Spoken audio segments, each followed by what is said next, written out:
Robert Larson here. I was a member of a band called Naughty Women. We were sort of part of the punk scene, but not fully accepted by the punk scene. It was Bill Evans, a high school friend of mine. He and I were kind of had heard about this whole punk rock music thing. We were listening to Rodney on the Rock, stuff coming out of New York and England, and we started hearing about bands playing in LA, started going to shows out there, seeing the Ramones.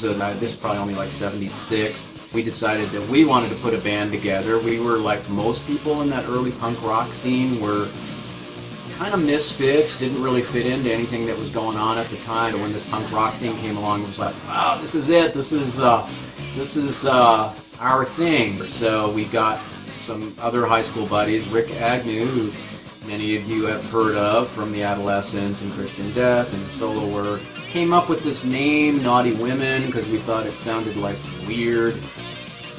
Didn't want to go into the whole sort of, although we liked the sound, the kind of look that was emerging in the punk rock scene. We kind of wanted something a little different, and we kind of liked this sort of more glitter glam look that was kind of really fading out, but like we liked bands like the New York Dolls, and we kind of liked the look of weird things like the Rocky Horror Picture Show. So we kind of started incorporating that look with this more real raw, stripped down, simple punk type of music. And one of the things we did with Naughty Women was we were really into this whole visual thing. It was always about how can we create some kind of shock, or at least provoke people in some way.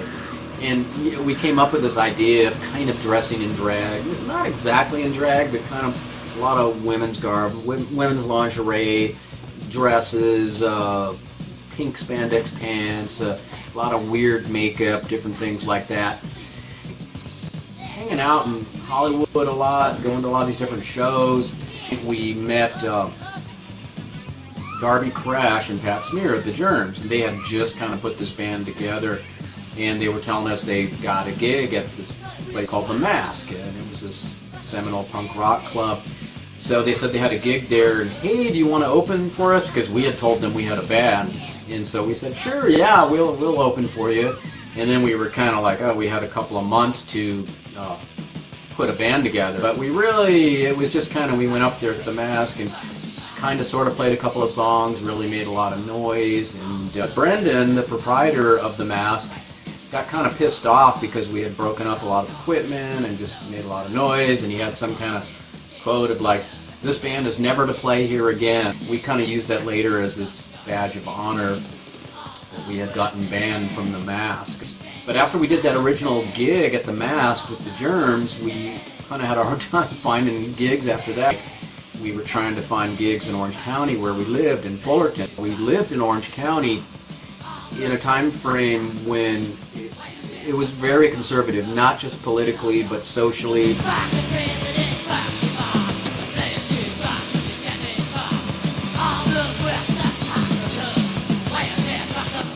People would set us up and, oh, here, play at this bar. That would be like a Marine bar. Or here, play at this bar. It'd be like a biker bar. And so we're coming out wearing makeup and spandex pants and dresses and doing all kinds of crazy things with having the stage strewn with like dead animals and parts of animals and barbed wire and ripped apart dolls and pornography, hardcore porn. So, we had a few episodes where we kind of got real close to getting beat up really bad, got killed. We eventually started getting a lot of gigs in LA and opening for bands like Joneses, The Mentors, Tex and the Horseheads, 45 Grave, Vox Pop. We still were getting a lot of shit from you. Like, if we played anywhere where there would be hardcore punkers, skinheads, they usually didn't like us, and there was this whole thing of like, in those days there was still like a lot of homophobia, and that was kind of coming out, and they just felt it was their need or duty to beat the crap out of us because you look like a fag, that kind of thing.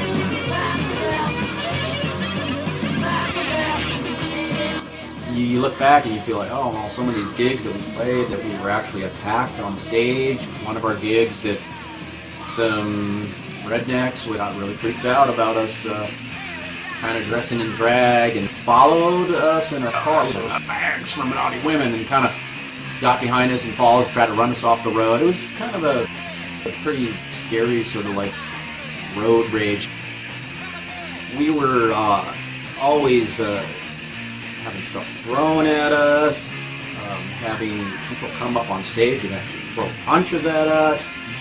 Like I mentioned, somebody tried to drive us off the road after one of our gigs. But I guess our biggest, most dangerous sort of blowout experience was at a place called LA Studios in, I don't know, maybe around 1980. And at this point, there was the kind of like the hardcore punk scene had kind of developed, which was different than the original punk rock music. Now, we had gotten this gig as being an opening act for other bands that were there at the time that were more of that hardcore punk scene, where the guys all kind of wear the punk rock sort of uniform and the shaved heads and all of that. And they, although they were different than the standard Southern California conservative Orange County kind of scene, they were also very homophobic in their own way. So when they saw us, they immediately reacted, immediately came up on stage and really tried to beat the shit out of us. It was a scary scene. I guess we were just lucky and nobody got really seriously injured.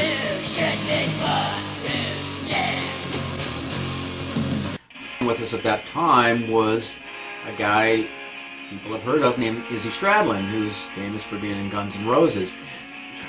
He was looking for a band to be in. He was just kind of learning to play guitar at the time. He's actually playing drums then, and he was our drummer. And so that was kind of like his first big gig with us, and he got a pretty weird taste of what LA punk music was all about, and just how our band was not really punk, kind of part of the punk scene, but not really, and didn't really fit in there, didn't really fit in anywhere. So he left the band shortly after that, and we would see him around Hollywood. We had other people that were more famous in the punk rock scene that kind of hung out with us and were kind of in the band for a while. Steve McDonald of Red Cross. There was definitely different lineups in the band, and I was the only person that was there for the whole time. So we never did much in the way of recording. We did have a couple of songs that ended up on a compilation album called Sudden Death. We were always just kind of on the edge, always kind of like, people had heard of us, but not a huge following. We didn't have a huge following, obviously, but the fans that we did have, I don't know, it was maybe about a dozen people that were always at all our gigs. They were pretty rabid, and it was not uncommon to see them in front of the stage on their knees with their hands together in the praying gesture. A couple of these fans, they came up to Mike and they said, "Are you the new Naughty Women guitarist?" And he says, "Yeah." And they say, "We worship anybody in Naughty Women. May we lick your boots?" "Sure, I guess." And they just got right on their knees and gave his boots a good tongue licking. The female, I don't know if you'd want to call them groupies, they were always around, and I remember one of these female fans coming up on stage and doing something to me that I guess we both could have gotten arrested for. And this was in front of a pretty big audience, a big crowd. You can use your imagination. One of our guitar players, he wanted to be in more of like a death rock band. He'd always be dressing in black, wearing pentagrams and things like that. We were outside of a gig or something. He goes, "Hey, I got something to show you in my car." And he opens up his trunk and pulls out this box, and he's got like human bones in it, like a skull and arm bones or whatever. He dug up this grave, and they just wanted to have some human bones. I guess we finally folded up around 1984. Did our last gig. The gig didn't go that well that night. We'd just play real shitty. Somebody would be too drunk or too high on heroin, and we'd just sound like crap. And I think we were all just burnt out on it. And so after that last gig, we just went our separate ways, and then just nobody called each other after that. Nothing really had to be said. We all just kind of knew we were sort of through with it. It was a fun, interesting, weird time, and I guess we did leave our mark. God, that fucking sucked.